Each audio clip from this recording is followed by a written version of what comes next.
Hi, welcome to another episode of On the Ride Home. I'm your host, Robert Ryan, and this is my lovely co-host, Thea. I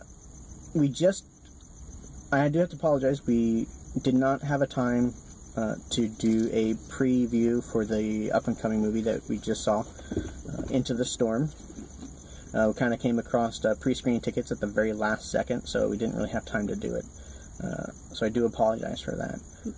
But going into it, I did know a little bit about it. It was like a documentary about storm chasing and tornadoes. I had a feeling it'd be something kind of like the movie Twister.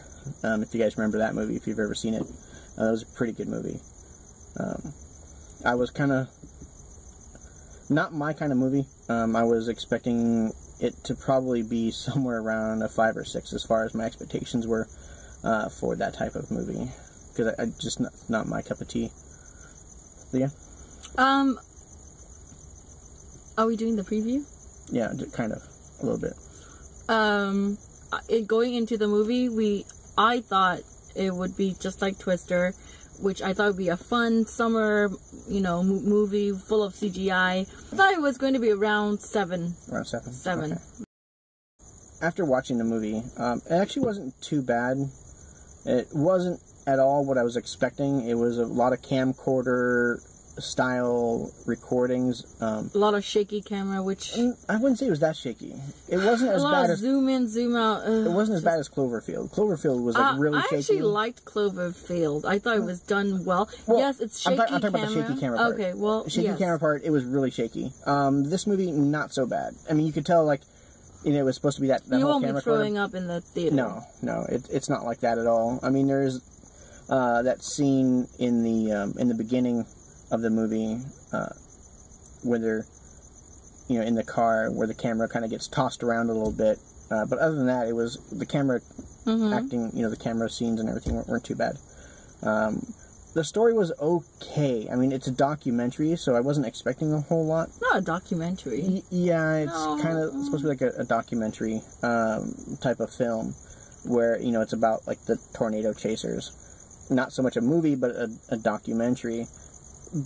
But the character development was just... There's no backstory on the characters at all, and I didn't feel anything they try for to them. add the son and the father backstory, and the son's backstory, but it's just... it was just not flushed well. It's just not, characters are not well flushed out.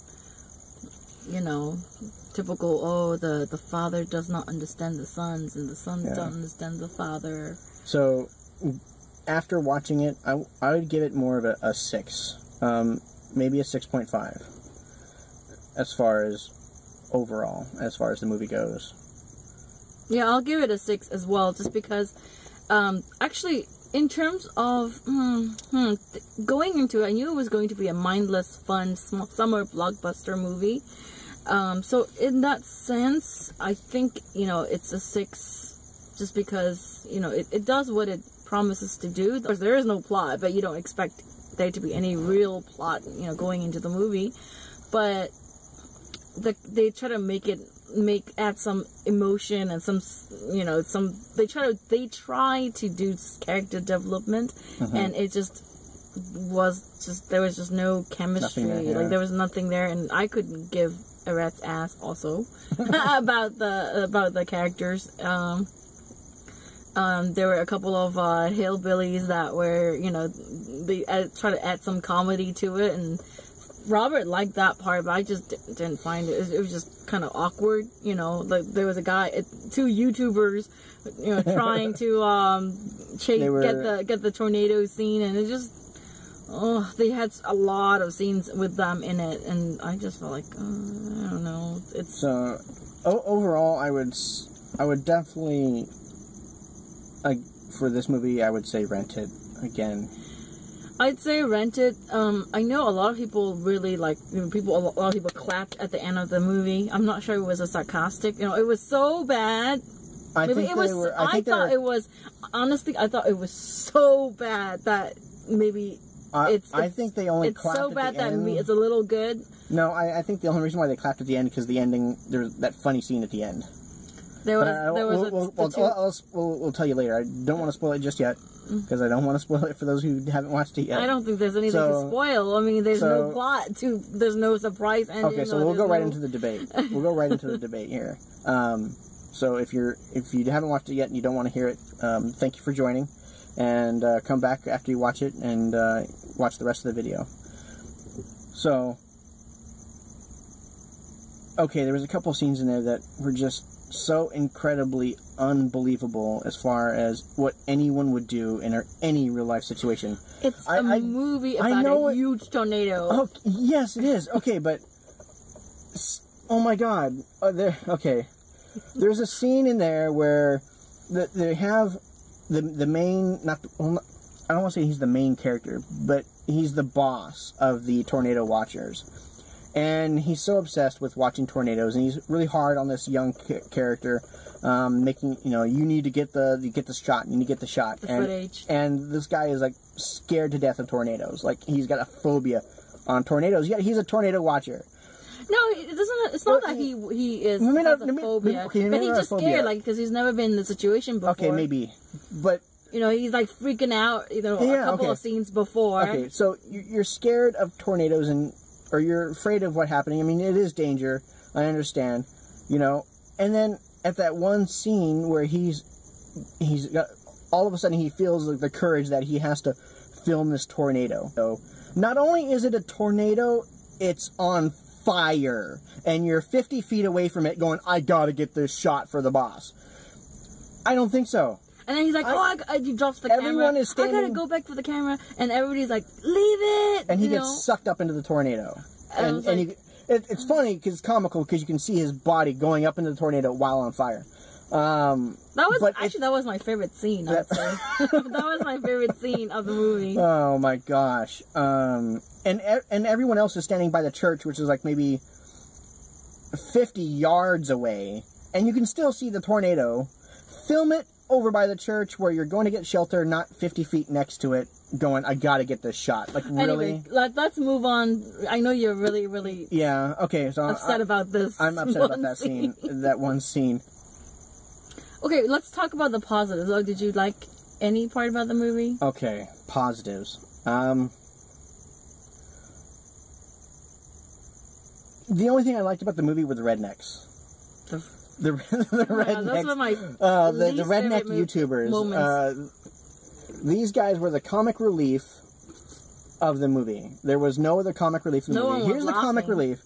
No one was laughing in the theater. And they were in like a 5-minute segment, if that,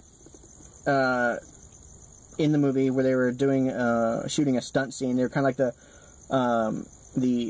it's an amateur stunt man and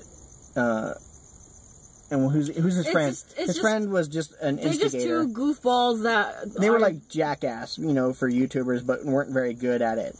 But anyway, that was it. I just liked them, their characters, but they were only in there for like 5 minutes of the entire movie, and it was longer than that. Lame. I don't know.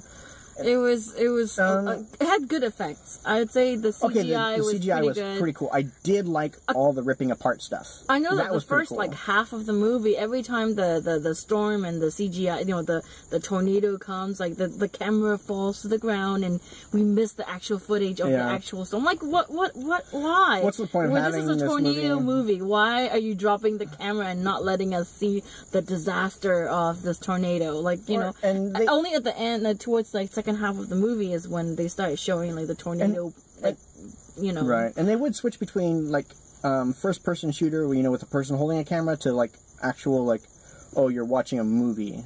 So yeah, some of my favorite scenes, I did like the ripping apart stuff, the tornadoes ripping everything apart. The CGI was really good. I did like the CGI. You are right on that. I feel like there wasn't that much suspense. With Twister, it was like action, like, and you cared about Bill Paxton's character and Helen Hunt's character, and they had this chemistry going. There was really no chemistry, even the lead. There was a lot of characters too, even between the lead female character and the and I don't know what. There's no real connection, even when they were talking about their kids. Like, don't give a. Yeah, you don't give a rat's. Give an F. I give a F-U-C-K. You don't know give it about to. It's like, oh, like why? So there you have it. There's our discussion on the movie, and let's see. I don't know if we have any movies coming up that we're going to be watching just yet. We were going to be doing Hot Tub Time Machine. Hot Tub Time Machine might be a possibility, but well, can't really say. No. That's. We might be doing it. The Purge 2. Purge 2 would be a good one. Anarchy. The Purge Anarchy. So we'll stay tuned for our next video, and you'll see which movie we do a review on. So come back and join us again, and we hope to see you again. And thank you for watching.